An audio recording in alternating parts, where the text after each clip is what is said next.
Ladies and gentlemen, here we go. Look at this. This is me. I'm getting word the sound seems low. I'm going to turn my sound up a little bit and see how that sounds.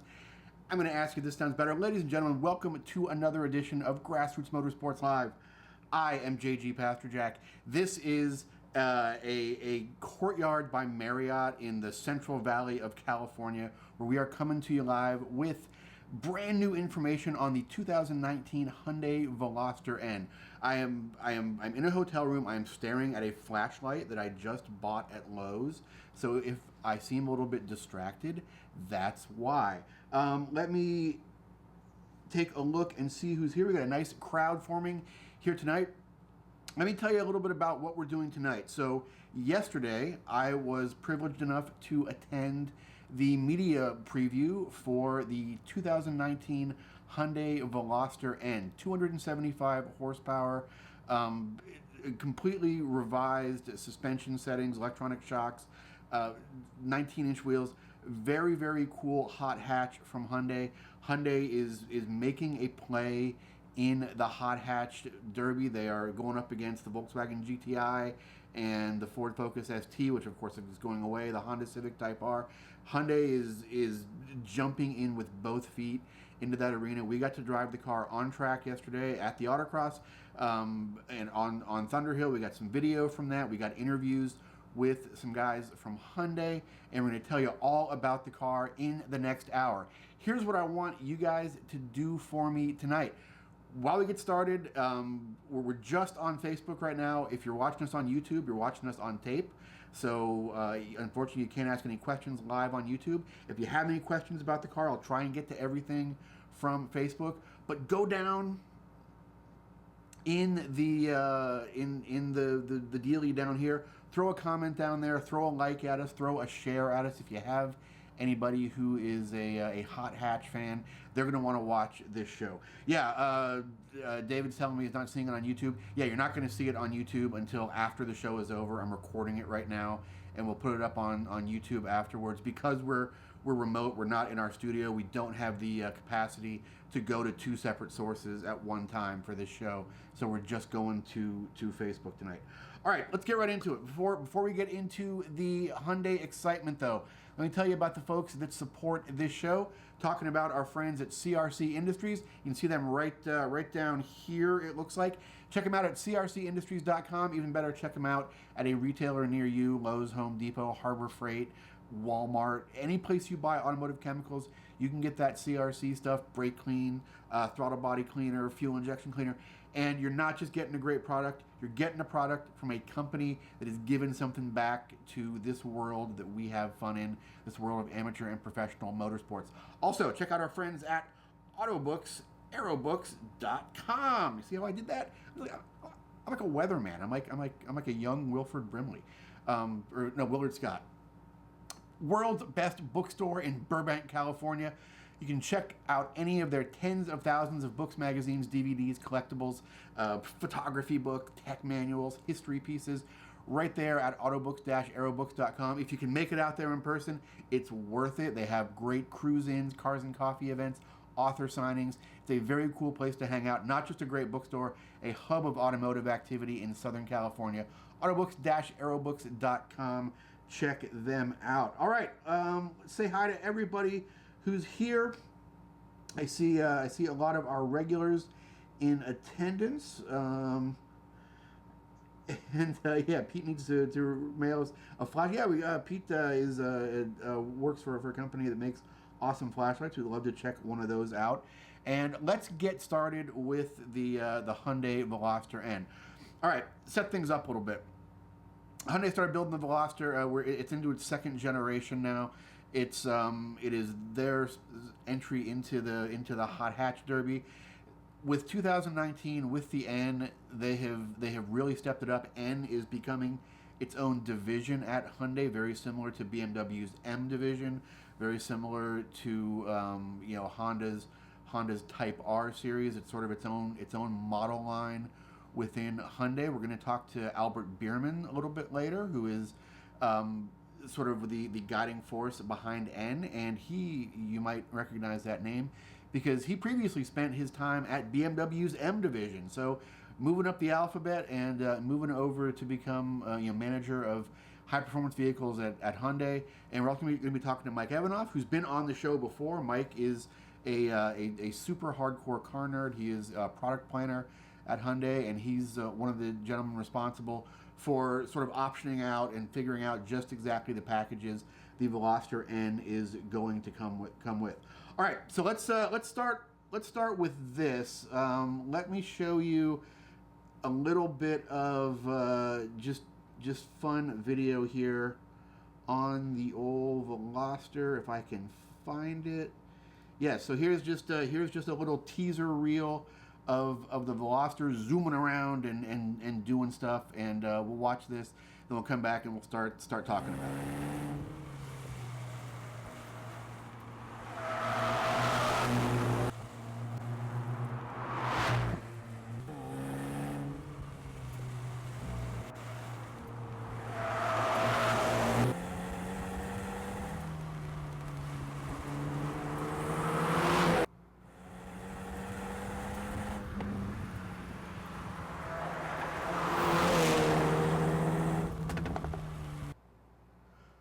All right, no audio on this part, so I'll talk a little bit about how the car is mannered on the road. There's a few drive modes available. There's a sport mode, a comfort mode, and an eco mode. Very, very adaptable in those modes. It's one of the few cars that you really, really notice a profound difference in the various modes. Sport mode, very tied down, very reactive. Comfort mode, very, very easy to spend a lot of time behind the wheel of this car. I could easily get in and do a 400-mile drive and not be worn out. Supportive seats, but not overly aggressive seats, I would say.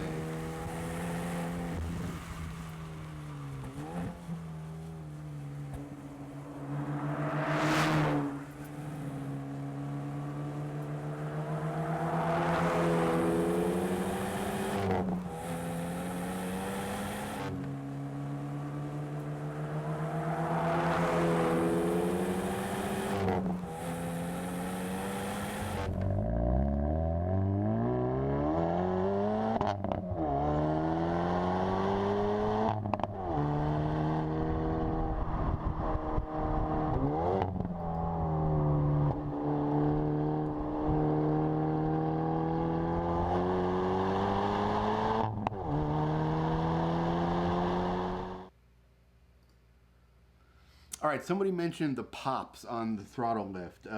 Yeah, Pete mentioned the throttle lift pops. So here's something cool about that. That is, it's a gimmick, but it is a gimmick in the best way possible. So they actually have a valve in the exhaust that that momentarily opens, and there's also a little bit of electronic trickery that cuts the timing way back on shifts, and it actually produces that burble. It's an enhancement. It's a gimmick, but it's an awesome gimmick. And the Hyundai folks will freely admit, yeah, we just did this to make it sound cooler, and it does, and it adds to the driving experience. They're very concerned with creating a sort of a holistic, sporty driving experience with that thing. And it's easy to do. It's a couple of ones and zeros, and it's a nice little touch. So let me tell you a little bit about the folks from Hyundai, because I think the story here is not entirely the car, but it's the people behind it. There are a lot of really, really hardcore people at Hyundai right now that are engineering these cars, that are developing these cars. When we go to these press events, we're an established brand. People know who we are for the most part. But it's interesting to see kind of who comes and talks to us. There's always the communications people that give you all the info, and there's always a couple engineers standing around.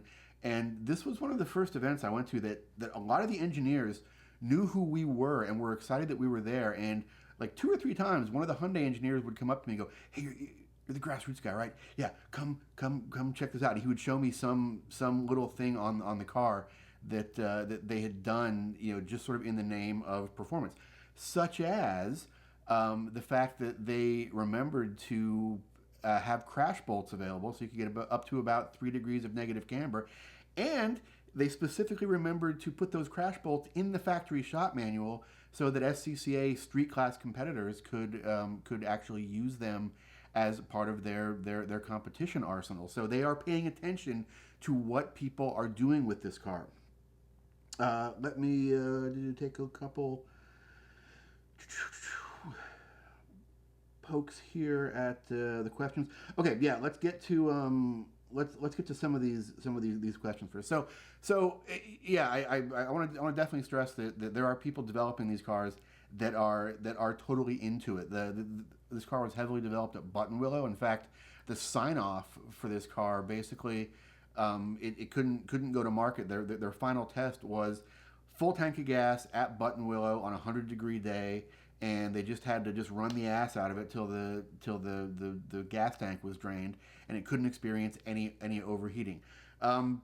There are some options available on the car. Let's go over some of the specs here. We had a couple questions. Let's deal with Jason's question first. So wants to know what the weak points are. Will it overheat, brake fade? Yeah. So I just dealt with the overheating thing. That was one of the things that they stressed quite a bit throughout the presentations. Is overheating was very much a concern. This is a car that they are fully expecting to be a track car. And to that end, there are a set of far more aggressive brakes supplied by Pagid, brake pads that will be available from your dealer for track use. And they're also the dealer will happily sell you a set of Pirelli Trofeo R tires to use as a track only setup. Car comes with 19s. It comes with 19x8 stock set of Pirelli P0, like a 240-ish treadwear, good street tires, like a 235/40. I think. Hang on. Let me grab the specs here and tell you exactly what the stock tire is.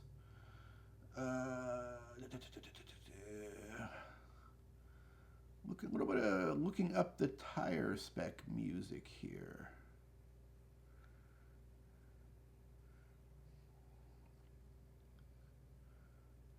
Okay, so the sport package comes with a 235/35/19 Pirelli P0.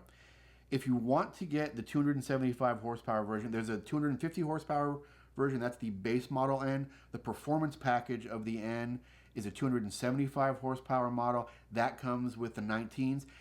The 18s will still fit on, or 18-inch wheels will still fit over the upgraded brakes that you get with the performance package. The standard version gets a 13-inch front rotor. The performance package gets a 13.6-inch front rotor. Rear rotor is 11.8 inches on the standard one, 12.4 inches on the performance package. So there's a brake upgrade, there's a wheel upgrade, but an 18-inch wheel will still fit over the upgraded brakes if you want to go to an 18-inch wheel for different tire choices. I really haven't kept up with what's available in 19s. If you want to, you probably want to go to like a 245/40 19. I don't know, is there a rival or a RE71R like a 245/40 19? That would be a super hot tire on this. Okay, let's get back to some questions here. Transmission choices. Robert Goodwin wants to know what are the transmission choices. Only comes with a 6-speed manual. There's electronic rev matching for downshifts.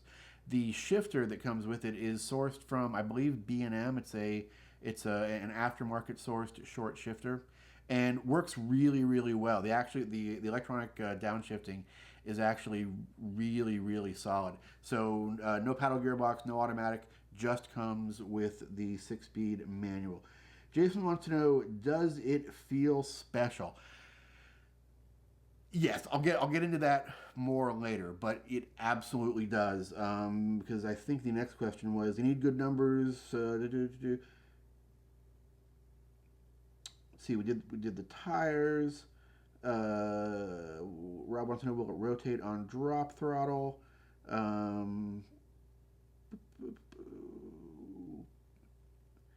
Sorry, I'm just reading the questions here. Okay, let's get to the limited slip or e-diff thing. Dave wants to know if it's a limited slip or an e-diff. It is a little bit of a combination of both. It is a mechanical differential with an electronically controlled hydraulic pump that will vary the pressure on the discs and vary lockup. In fact, let's do this next. I've got a great interview with Albert Bierman, who is the Hyundai's high performance vehicle manager. We talk a little bit about some of the tech stuff in there. And it's about 20 minutes long, but it's a really good interview, and I want to get to this because it's going to deal with a lot of the questions that are hanging out right now. So let's go to that next, and then I've got some in-car video from Thunderhill that I want to show you because the car is really well mannered on track, and we'll deal with the folks who are asking these dynamic questions. So let's go to Albert Bierman here, and I will be back with you guys shortly.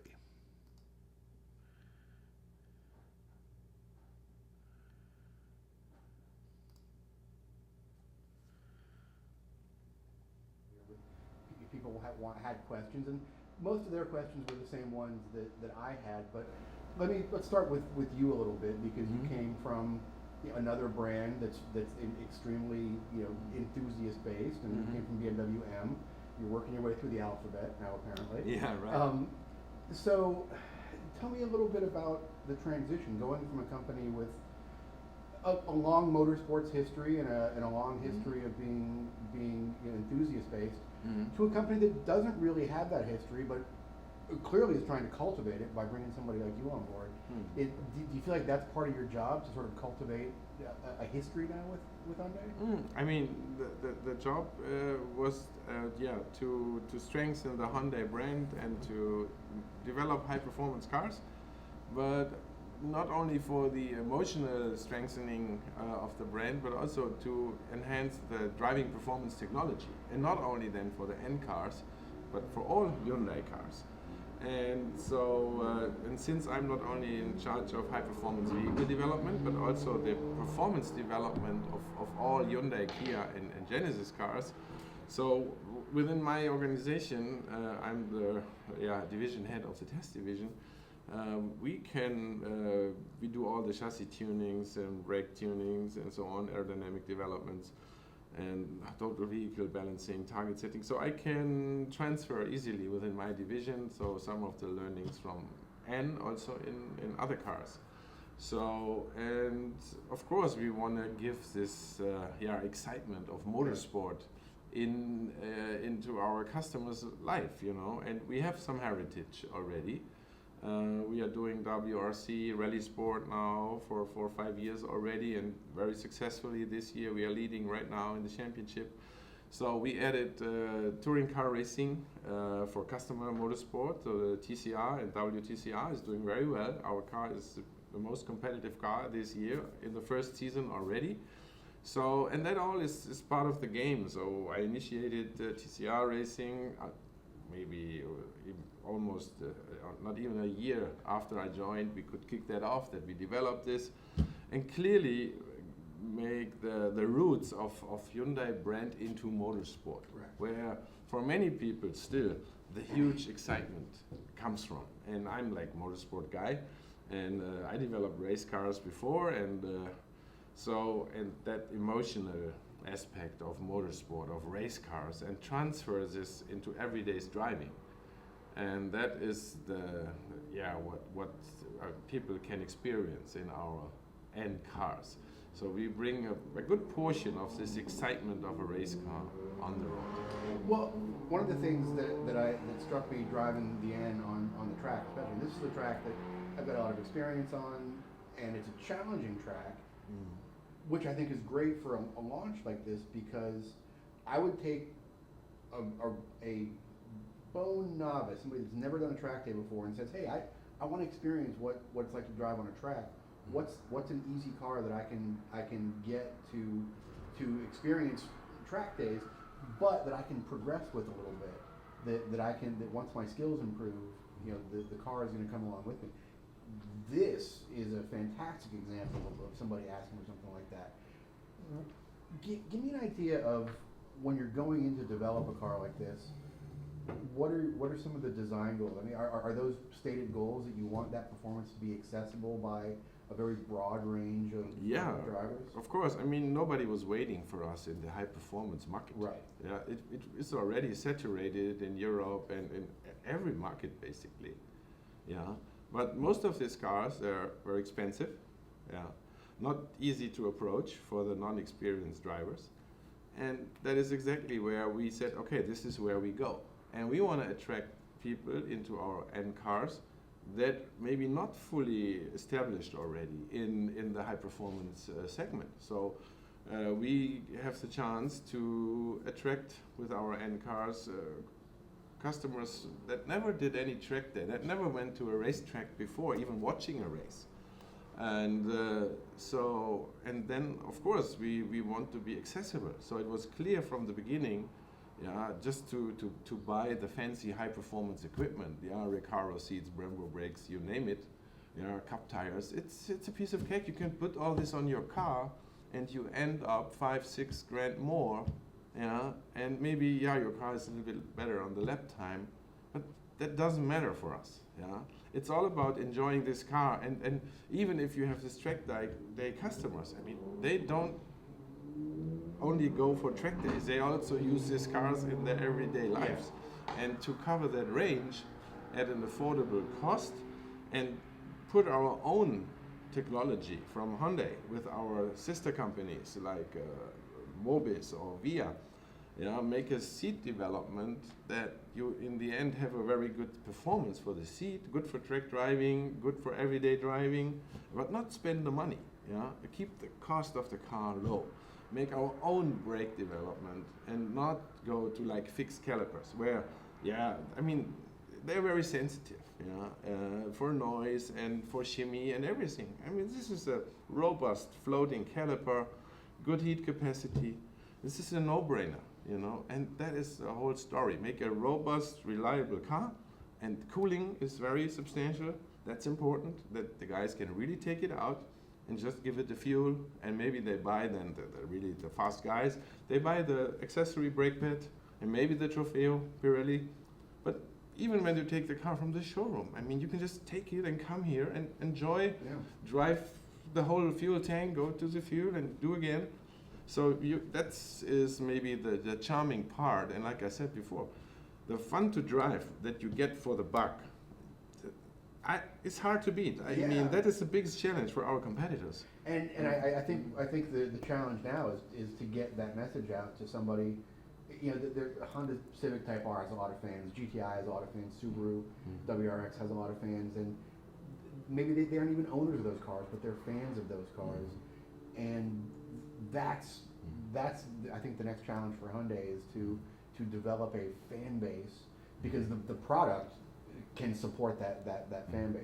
So you mentioned some of your suppliers and that being an advantage to you guys. It seems like Hyundai, I don't think people in the U.S. especially realize how deep Hyundai is in other technologies and other suppliers around the world. That almost seems like an advantage that you have access to a lot of other technologies you don't have to leave the parent company for almost.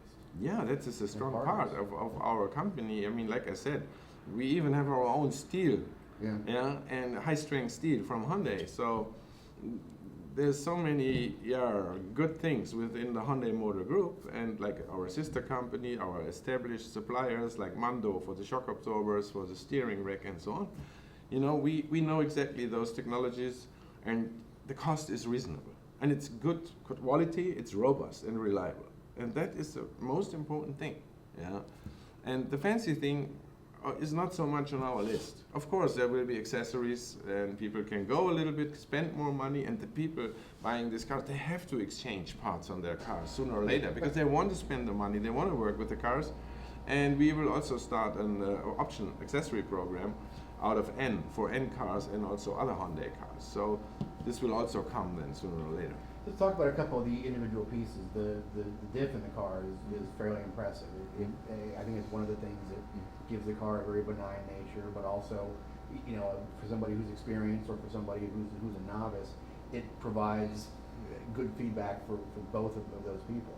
Tell me a little bit about how it's a mechanical diff with electronic control that sort of varies pressure on the clutches.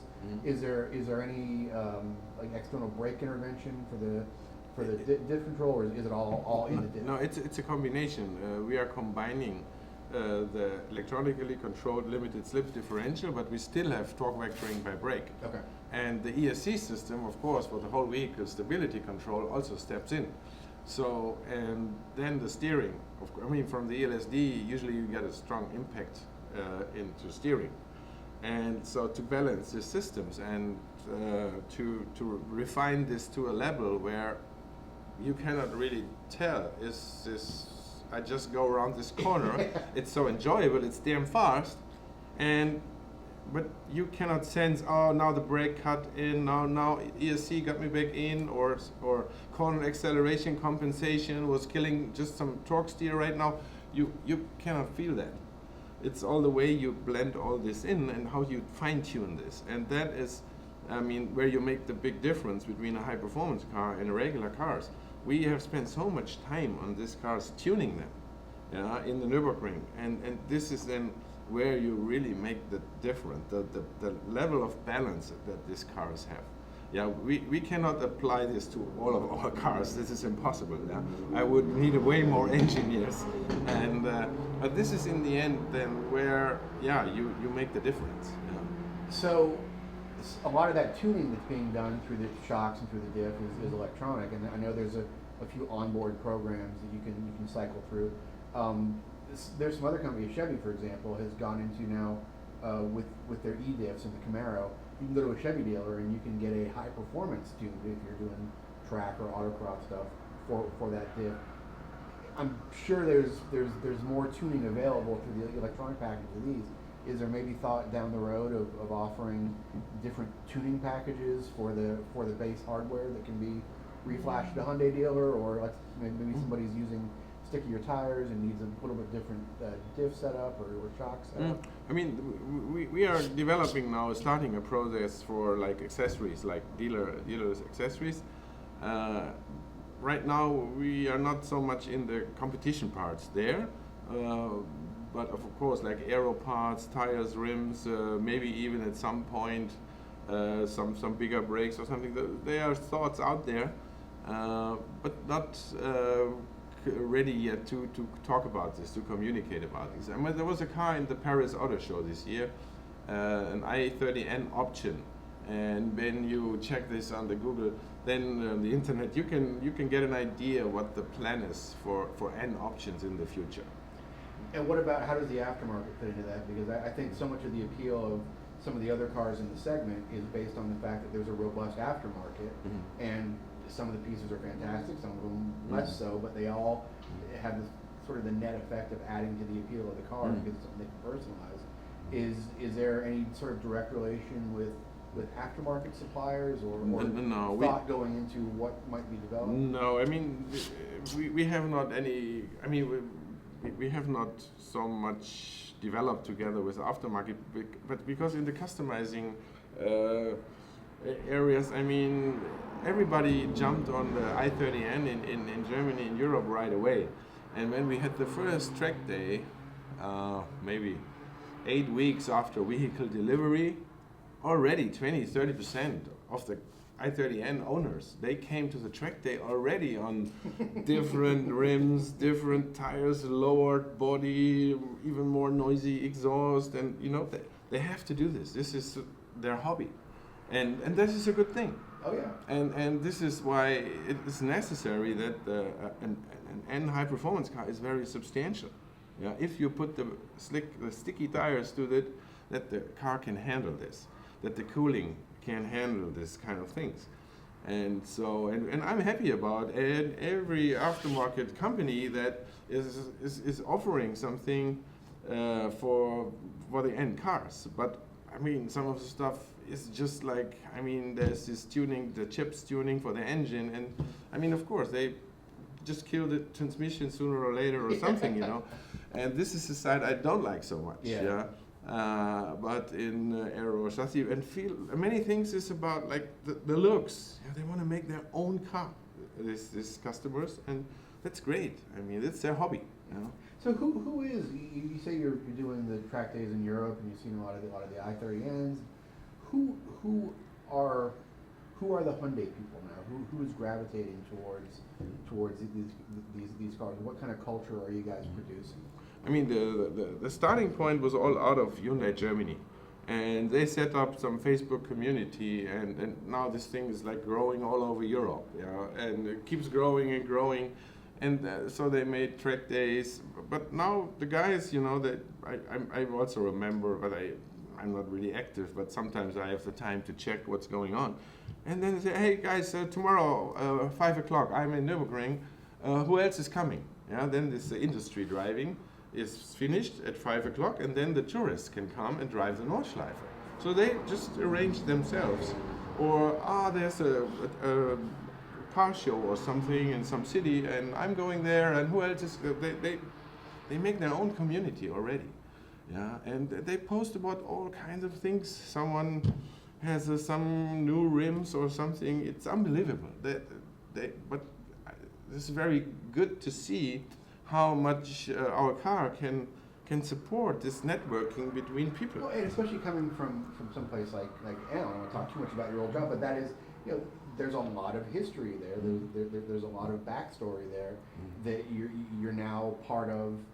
While there is some backstory with Hyundai, you also get to be a part of creating, you know, this fairly exciting future. So what do you see for N 5-10 years down the road? Is it going to be its own separate line? I mean, is N going to be the M of Hyundai? Is it going to be the R of Honda? Is that where the nameplate's going? Or? Yeah, I mean, clearly N is a sub-label for Hyundai, for the Hyundai brand. And in 5-10 years down the road, I mean, there will be more N cars out there, N vehicles out there. And maybe someday we have our own N car, maybe that is not based on a Hyundai car. I mean, we work on our racing midship concept car. We call it our rolling lab. We have an RM14, RM15. So this is where, yeah, we do some research, advanced technologies, and so maybe next year we have another RM. Now let's see. We're working on something. So this rolling lab thing, maybe at some point it might go. We might see something on the road, but we are not in a rush. We are not in a hurry. Yeah. Because this is now starting for Hyundai, and our sales organizations, our dealerships, you know, they also have to grow with the community and so on. There's a lot of educating to do of the dealers and the customers. Right, and we don't want to rush too much. Yeah, we can take our time and make the right things. This is much more important than doing many things. Yeah. What about motorsport? Do you see involvement increasing or changing in motorsport now? Maybe something, you know, more like a Continental Cup, a more stock based, or? No, I mean we do the WRC already now in the 5th season. It runs very well. Hopefully this year we can make the championship. Out of N, I initiated the touring car racing, the TCR racing. So that timing, everything is nice. You know, the last year we go out racing. This year for the first time we are participating. Our car is probably the most successful TCR car this year, or in a global scale. So everything works very nicely. I mean, 24-hour Nürburgring, that's where our N cars like born. So that is something that should happen like every year. And more enthusiasts, we call them enthusiasts, coming to the Nürburgring to see our N cars racing, and so this motorsport is very essential for N. And so yeah, I mean, right now I'm really happy. WRC, nice program, TCR growing with the R5 rally car, customer rally. So, and I mean, we started this year in the US with Pirelli World Challenge. maybe next year we have some other idea, maybe going one level higher or so. And so we have also other ideas of motorsport, but nothing we can communicate at this point. Awesome. Albert, thank you very much. Much appreciated. Nice work on this thing. I'm really impressed at just how much of the performance is accessible to somebody less experienced or to somebody more experienced. It's not dumbed down. It's accessible for the novice, but it's there for the more advanced driver to also enjoy. And it's tough to do both of those in the same car. Yeah, but I think that spot is a good spot for N and for our customers. Awesome. We'll cut it off. Alrighty, we are back though. So that was Albert Bierman. Let me get him off of here. Bye, Albert. Thank you very much. I love interviewing Germans because they will thoroughly answer a question, but make you feel like an idiot for asking it. That's a great question that the stupid baby might ask. But thank you. So yes, we are going to do that. So I want to deal specifically with some follow-up on a couple of things that Albert mentioned. But first, I want to thank all you guys and ladies and gentlemen for watching tonight. Thanks for joining us on a special night of Grassroots Motorsports Live presented by CRC Industries. And I want you to take a moment to give a little bit of consideration to the folks that make this show possible, talking about our friends at CRC Industries. You can check them out online at crcindustries.com. Even better, check them out at a retailer near you. O'Reilly, Advance Auto Parts, Napa Auto Parts, Harbor Freight, Walmart, Lowe's, Home Depot, any place you buy automotive chemicals, they're going to have that CRC stuff. And when you get that CRC stuff, when you get some brake clean, everybody loves brake clean. Everybody loves, CRC throttle body cleaner or CRC white lithium grease. I use that stuff all over the place.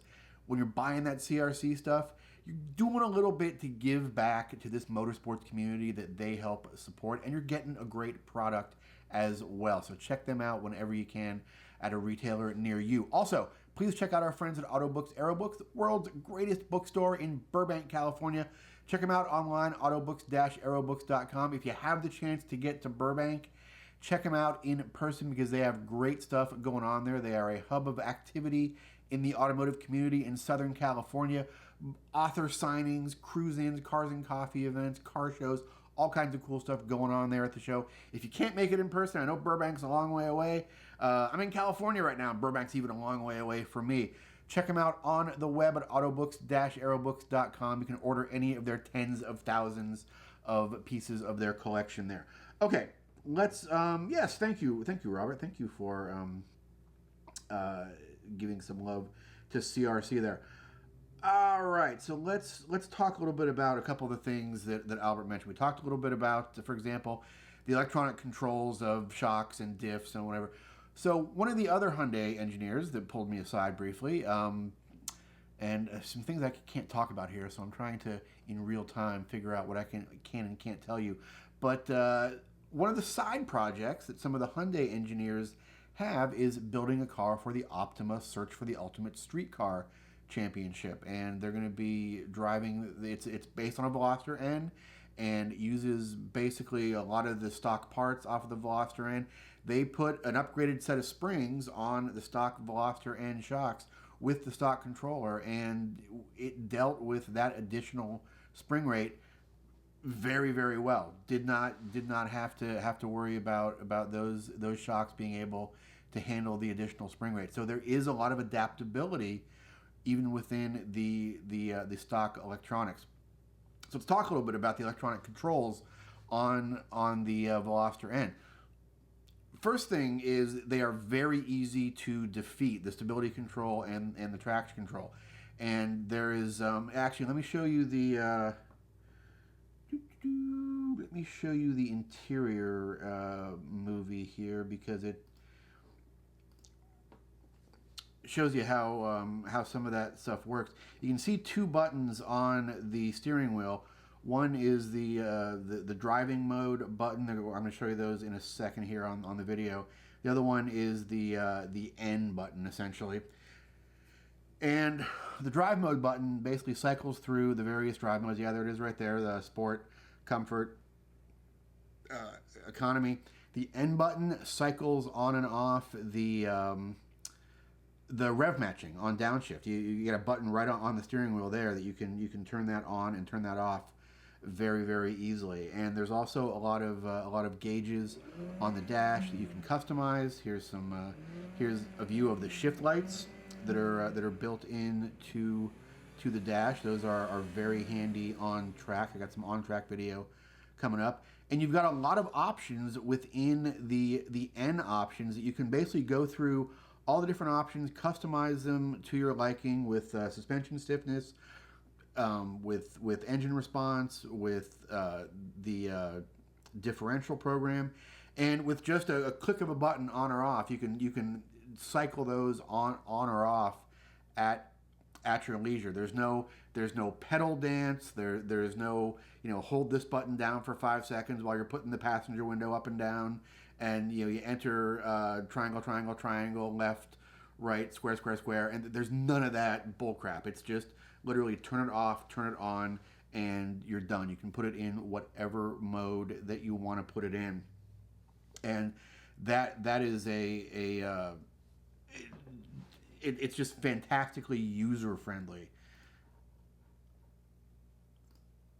So let's now, hey, I'm back. So that was one of the things I really liked about the car, was just the ease with which you can select the different modes, and that is all very, very intentional. There's a lot of very intentional design in the usefulness of this car. There's a lot of very enthusiastic people designing this car, and it definitely shows in the execution. Yeah, built-in lap timer, some built-in performance analysis, G meters and stuff. So this is something they are intending for people to take to the track. Now, we had a question earlier about warranty use. They really stressed how badly they wanted people to take these cars to the track. And my first question is, well, what does that do to your warranty? And we've got an interview with Mike Evanoff coming up. He deals with that a little bit, but I'll give you the short version. Is it's going to be on a case-by-case basis. This is a company moving into a new world. So if you take your car to the dealership and the radio is busted, it had nothing to do with your track use. Yeah, not going to be a problem. They are going to take a little bit of a different look with incidents that happen in track settings or in competition settings, especially. I can't fault them for that. You really can't fully warranty something that is that two different drivers are gonna have two different approaches to something. Maybe somebody's flying all over the curbs and they break a bushing or something, and somebody is not flying over the curbs. So they wanted to stress it's going to be on more of a case-by-case basis, and if you are going to track the car, they recommend that you strike up a relationship with your dealer service person, and or tell your dealer service person nothing, somewhere in between those two things, and just kind of figure out if they're cool or not. So yeah,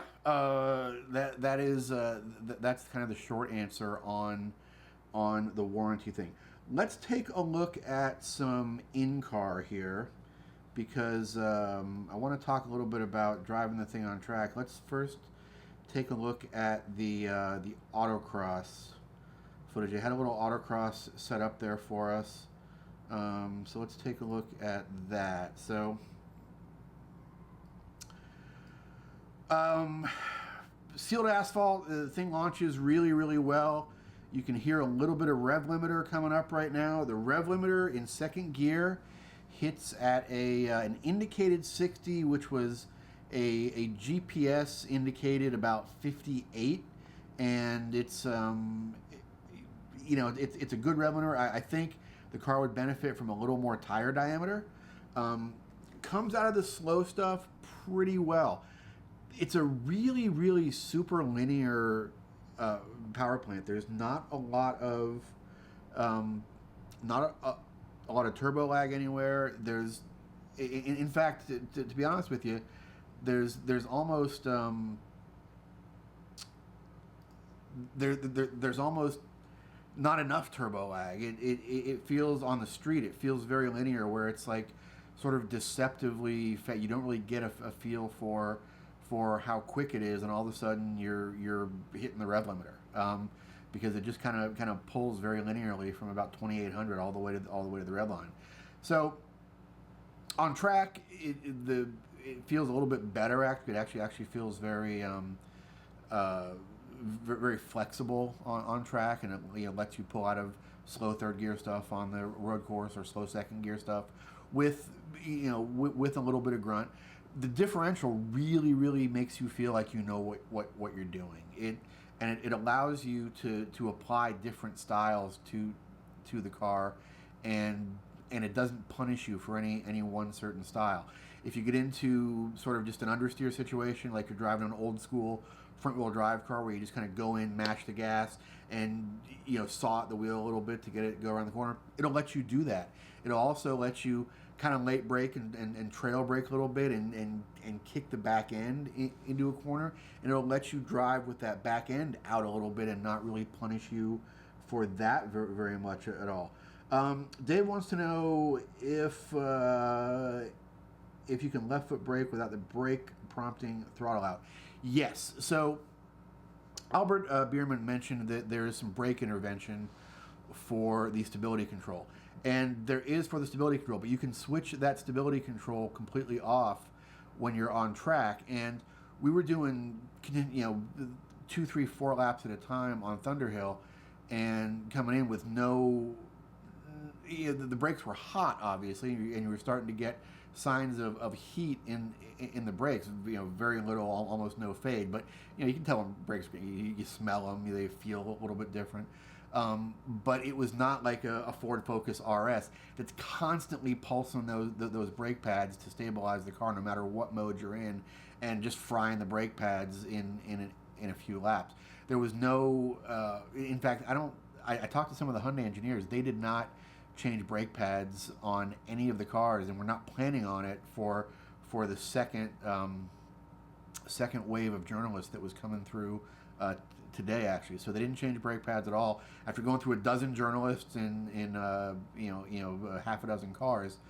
Didn't change pads. The only thing they said that they were changing with really hard track use was occasionally they would change a rotor, but the rotors are from the mid-sized Hyundais. It's an upgraded rotor for the Veloster, but it's right from the Hyundai parts catalog, so it's just a larger rotor available right from the Hyundai dealer. Let's take a look at a little bit of on-track footage from Thunderhill here.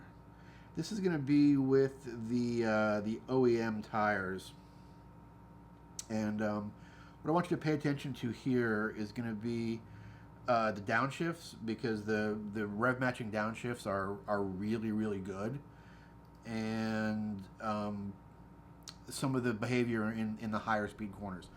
So here we're going into turn 14 at Thunderhill. We just passed the pace car that let us out on the first lap, and we're heading down the front straight of Thunderhill, third up into fourth gear. This is with the OEM Pirelli P0s, and braking into turn 1, you can actually get a little bit of motion in the chassis to set a nice kind of four-wheel drift, and just sort of roll through there in fourth gear. And you can adjust your line with the throttle, or you can adjust your line with the wheel, or you can do a little bit of combination of both, and it doesn't really punish you for either one. Coming over the crest here into turn 4, car was really well behaved. If you went a little bit too deep, it would push wide like any car will do there.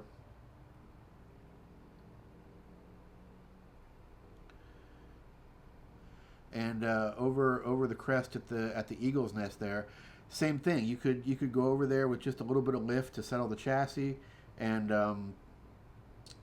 once the car loaded again on the other side, you could balance it with wheel or throttle. Here we're catching some of the other journalists.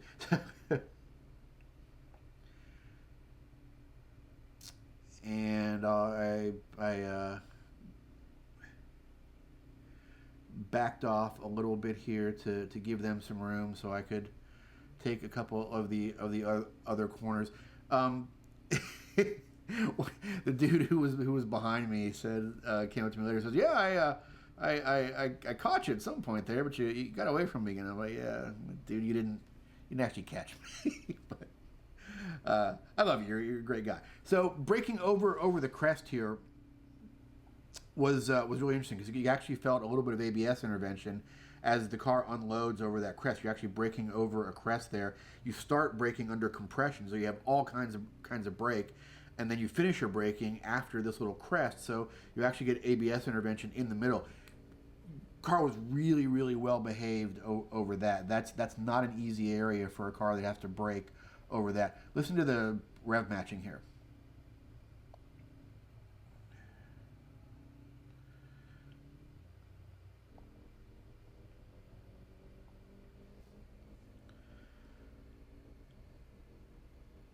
And you can heel and toe the car if you want, but honestly, there's like no reason to. The rev matching is so good, and it's so intuitive, and the car is very, very happy in third and fourth gear. It actually it lets you lets you slide the car a little bit, whether you want to go heavy throttle and let the front push, or whether you want to late brake stuff and let the rear come around and get into kind of a four-wheel drift. Doesn't really punish you for either of those things. I said it when we were talking to Mr. Bierman, and I think this is important. I would put somebody in this car for their first ever track day. If they had never ever driven on track before, I'd be 100% comfortable putting somebody in this car for the first track day they ever did. At the same time, I wouldn't give this car to an experienced driver and say, yeah, this car is dumbed down and it's doing everything for you. It's a car that a novice can have fun and learn in, or it's a car that an experienced driver can take and actually really enjoy and appreciate some of the driving dynamics.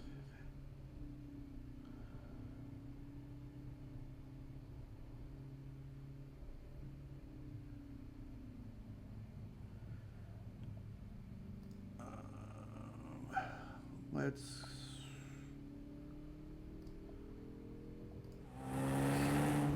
Oh, wait, hang on. What's that? What's going on here? There I am. I don't know why I'm showing that again. So that was on the OEM tires. I'm going to show you a video in a couple minutes on the Trofeo R's. They were nice enough to let me take it out on the Pirelli Trofeos. And I heard the audio was really quiet on the driving part. I'll post up those in-car videos separately. We'll throw them on Facebook and on YouTube as I get some time here over the next couple days, and we'll have full audio in there. I'm mixing this stuff all on the fly in a broadcast program I don't normally use. So I'm glad you guys have joined us, and B, I'm glad this is working so far. Okay, let's take a look next at the car on the R comps, and I'll turn the audio up a little bit higher for this. A couple things I want you to notice for this is especially the speeds, and I catch people again fairly quickly in this, but speeds in turn one. Speeds in turn one at Thunderhill on the R comps were at the apex like 6 or 7 miles an hour faster. And the car is absolutely brilliant on the R comps. You can put a sticky tire on any car and it will go faster, but you can put sticky tires on some cars and the chassis clearly feels overwhelmed by the grip of the tire, and you're just going fast based on that grip. You can't really do much with the car. You just have to kind of set it at a certain slip angle.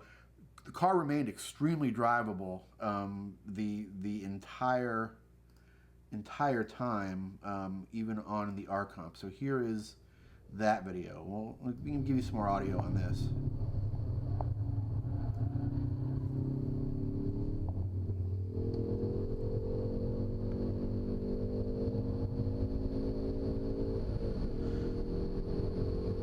All right, so down into turn 1. Top speed on the front straight's about the same, but you can see turning into turn 1, lowest speed's like 83, 84 miles an hour, where it was like 78 miles an hour on the street tires.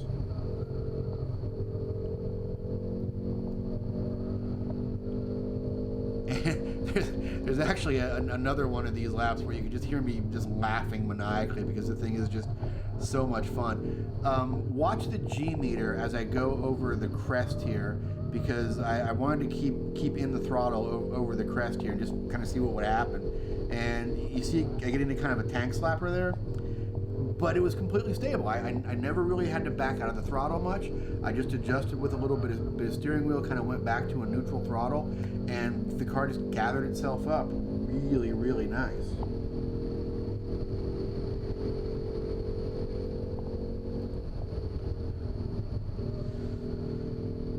And through turn 8 there was 7 or 8 miles an hour faster. They had a couple of the trickier sections coned down because you got a lot of people at these media events that you know they're not they aren't on track all the time, but they want to get out there and have some fun with it.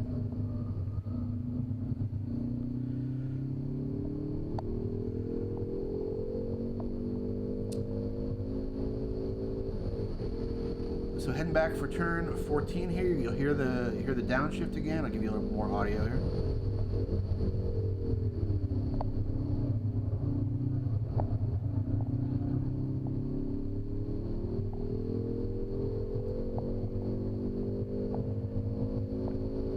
And we're heading on to the front straight, and we've already caught the rest of the pack. So here's an interesting piece of trivia. Hyundai had a couple of they had their 2 TCR drivers there, talking to people, giving some rides out.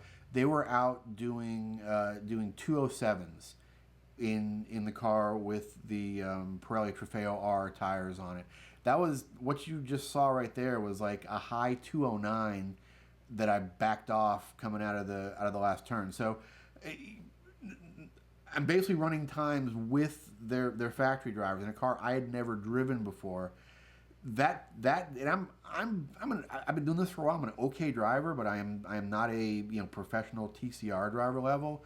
So for me to be within probably half a second of those guys in a car I had never driven before, that tells me it's a fairly well developed car and a fairly driver friendly car, and something that you can easily extract the maximum amount of performance out of and just go out and drive. Okay, let's do one last interview here. This is Mike Evanoff. He was on the show several months ago. Very cool guy. Looks like a handsome young Michael McDonald, and also owns a 1985 Toyota MR2. So that is how credible he is.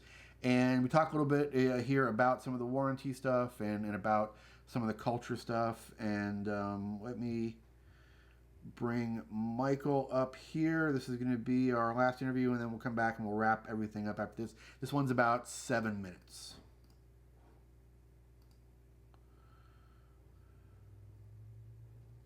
So this is Mike Evanoff. You might remember him from a previous edition of GRM Live. Right. If anybody doubts Mike's street cred, 85 MR2 owner. Absolutely. Thank you very much for remembering that. Yeah. So this has got to be exciting for Hyundai. I mean, this is a new. It's a new world for Hyundai. I mean, Yeah. We've known Hyundai for a long time as an economy car company, a company building their reputation in quality, Value. great stuff. Yep. But here we are at a racetrack, and a challenging racetrack at that, Yes. launching a new Hyundai. Well, Yeah. I mean, just as a car guy, how Yeah. cool is that? Oh, it's for so you? exciting. And we were in Germany a couple months ago at the Nürburgring for the global launch of the car, and now here at Thunderhill Raceway.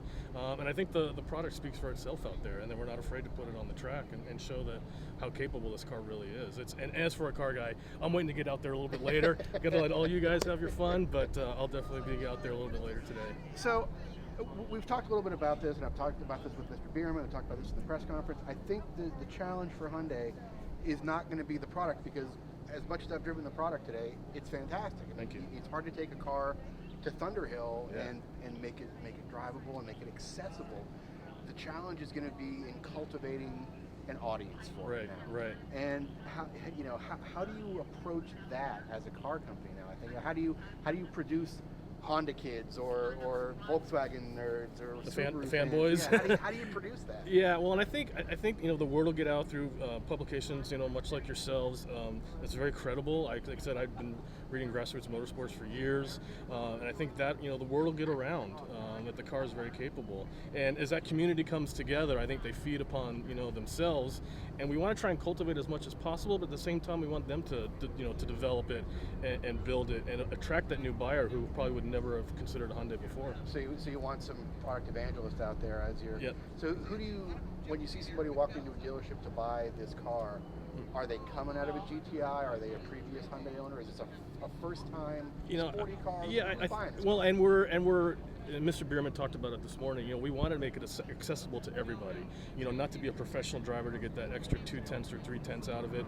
We want to make it fun to drive. So I think you'll see a lot of the current generation Veloster owners moving on to this. But then I think you will see people like GTI, and unfortunately with the demise of the Focus ST and Fiesta ST, I think there's some opportunity there. So I think that the product, like I said, speaks for itself. So one of the things that's cropped up on our social media frequently today is you guys are definitely pushing the track aspect of it. You're launching that at a track. You can get our compound tires to the dealer, track correct. pads. Yep.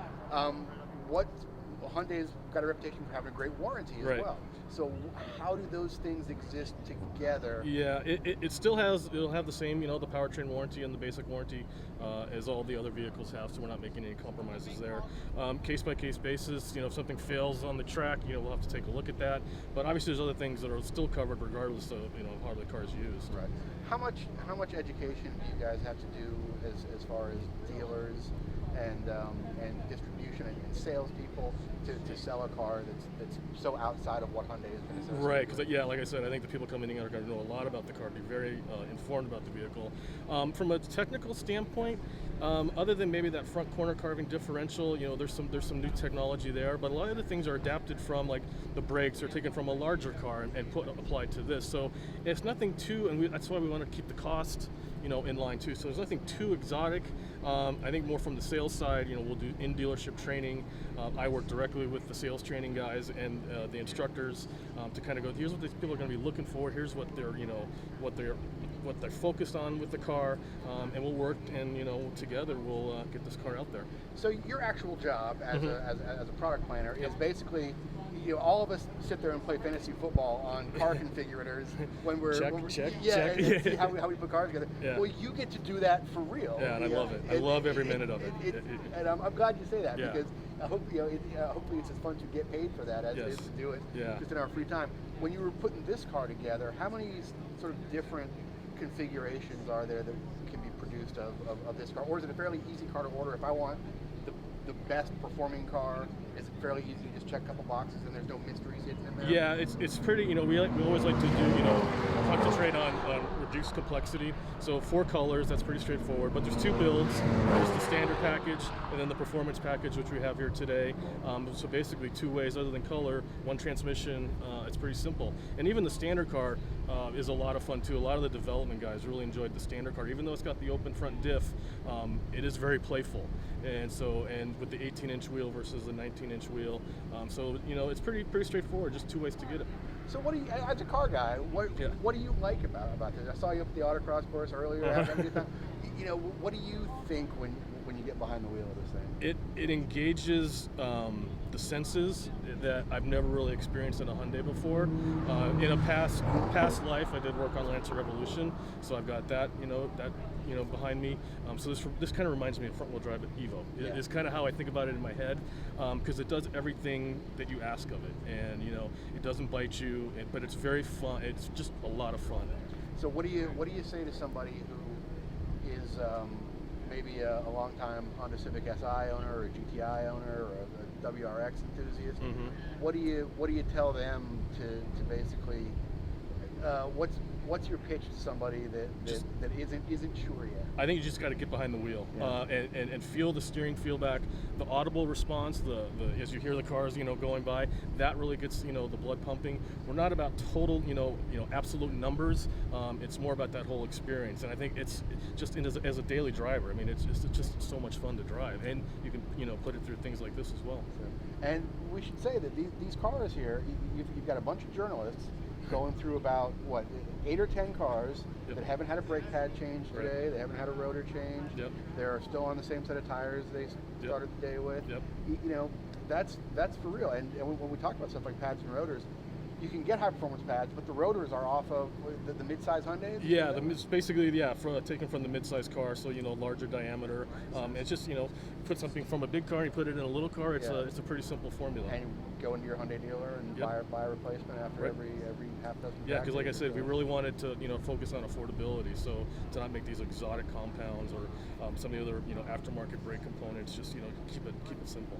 Awesome. Well, Mike, I'm impressed. Good luck in this new world. Thank you very much. It is a new world. And it's one I love being in. That's awesome. Thank you very much. Great. Thank you. Good. Cool. Mike, all right, let me turn this down. So, we had a couple questions while we were away. Scott wants to know, is Hyundai planning on bringing it to any SCCA events? Interestingly enough, some of the engineers I was talking to, a lot of the development for this car was done in Southern California.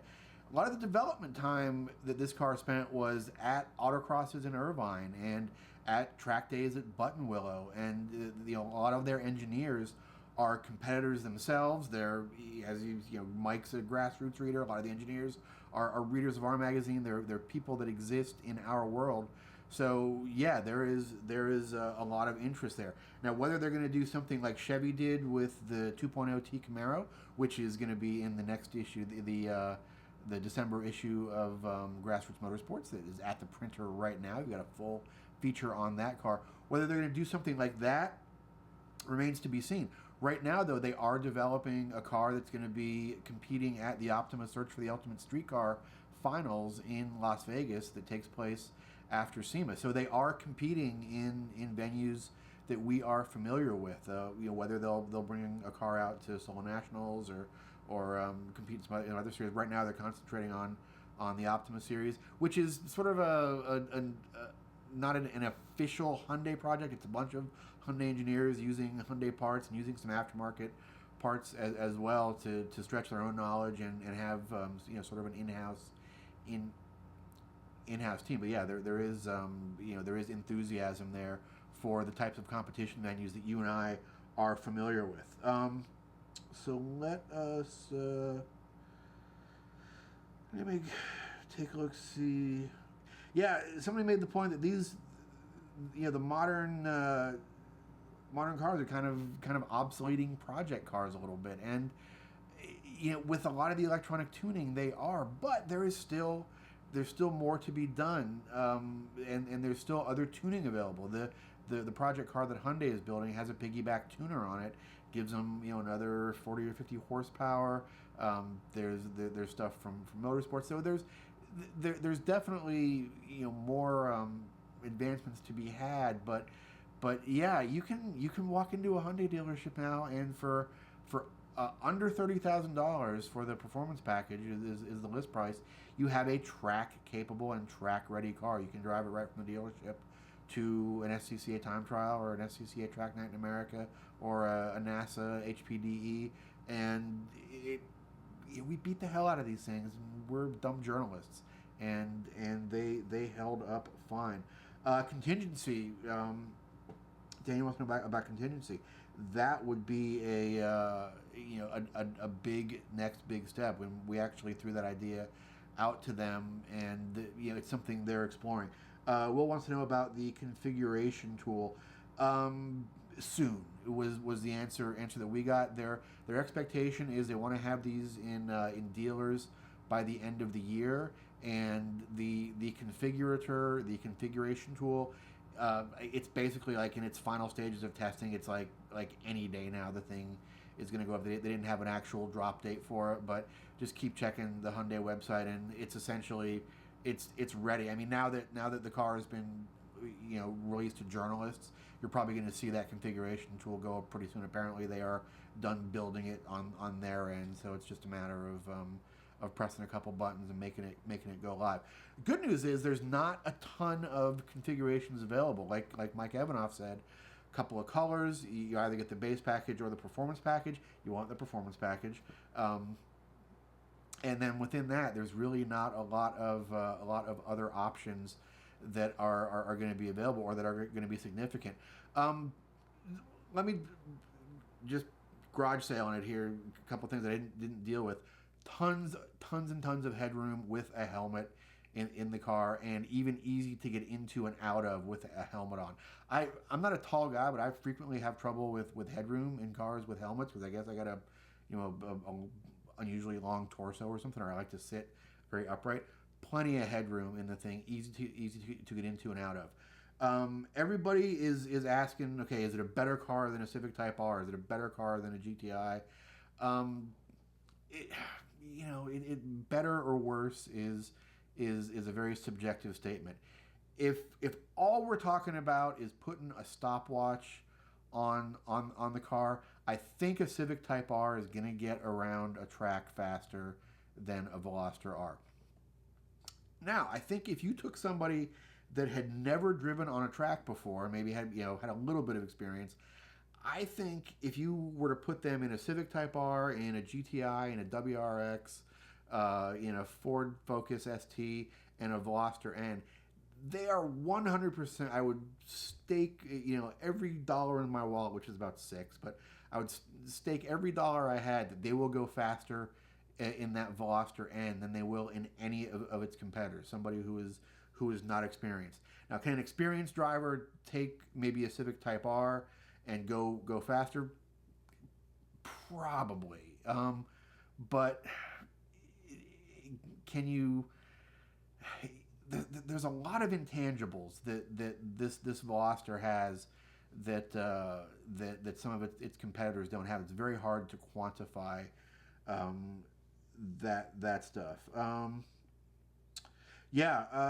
Dave is mentioning Jim Pierce in Southern California. Some of their Pierce has some products on the Optima car, and they're developing stuff like strut tower braces, some additional chassis bracing underneath. Although Hyundai already did quite a bit of chassis bracing on this car. There's a bunch of additional spot welds that have been integrated into this car. There's like 50 or 60 additional spot welds all over the unibody to stiffen it, and there's 5 or 6 different structural panels that bridge some of the gaps in there. David wants to know if we got any info on their sporty rear-wheel drive products. No, this was just Veloster N, and got to drive the new Tucson and the new Elantra, both of which are very nice. Hyundai is making great products right now. They're making some of the nicer cars out there right now. Let's go and see. So Robert wants to know pads after every 6 track days. Yeah, that's going to depend on your driving style. I'm just eyeballing them. I think you're going to probably go through rotors before you go through pads. Just the way the cars felt when I started really hammering on the brakes.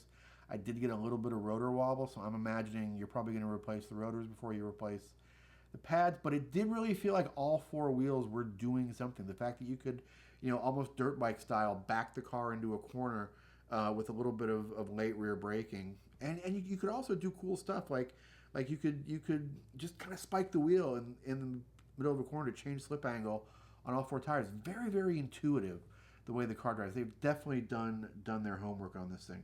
All right, folks, we are going along here. I really appreciate it. Oh, by the way, when you're in California, this might be the most controversial thing I say all night, but I will stand by this. I will go on record as saying, you might love your In-N-Out. Everybody's all, oh, you go to California, you got to get an In-N-Out burger. Habit Burger is better than In-N-Out, and fight me, come at me, convince me I'm wrong, because I am not sir or madam. Habit Burger is a far superior hamburger to In-N-Out, and I don't care what anybody says. Ladies and gentlemen, that was a lot of fun. We'll get the on-track videos and some of the other stuff up independently, so they're easier to share in the next few days. And we will see you again next week, back on our regular Wednesday night. Actually, next week is Halloween. Got a special Halloween edition of GRM Live presented by CRC Industries. Going to be showing you guys some features from the $2,000 challenge that happened just a couple weeks ago. We got some features of some of our competitors who were at that event. Thank you very much for hanging out tonight. Going through here one last time, see if we missed any questions. Don't think we did. Big shout out to the guys at Hyundai. If you take nothing else away from this review, I want you to take away the enthusiasm and the legitimacy of the people working at Hyundai right now, to you and I, to the people in this small but dedicated market of autocrossers and track enthusiasts and people that are using these cars to their full potential. There is a lot of love for us at Hyundai right now, and there's a lot of recognition of what we are doing. And that was, as good as the car was, that was maybe the most exciting thing that I took away from this press event, that Hyundai is really, really digging this part of the market right now. So I am a fan. All right, guys, that is it. We will see you again next Wednesday. Thanks to David back in Ormond Beach, who was running our social media tonight. Thanks to all the folks at Hyundai for inviting me out here, and thanks to you for watching. And of course, thanks to our friends at CRC Industries and at Autobooks Aerobooks. You can check out CRC at crcindustries.com or at a major retailer near you. Grab some brake clean, grab some spray lube, grab some carb cleaner, and you will not be disappointed. And you will also be giving a little bit back to our motorsports community. And if you're ever in Burbank, I want you to check out Autobooks Aerobooks. If you can't make it to Burbank, though, autobooks-aerobooks.com on the web. Tens of thousands, books, magazines, DVDs, collectibles, all kinds of cool stuff from car culture. I will see you again next week. Good night, everybody. I don't know how to turn this thing off now. I'm using a different broadcaster. So it may just be you and me sitting here for the next few minutes while I press buttons. But yes, thank you very much.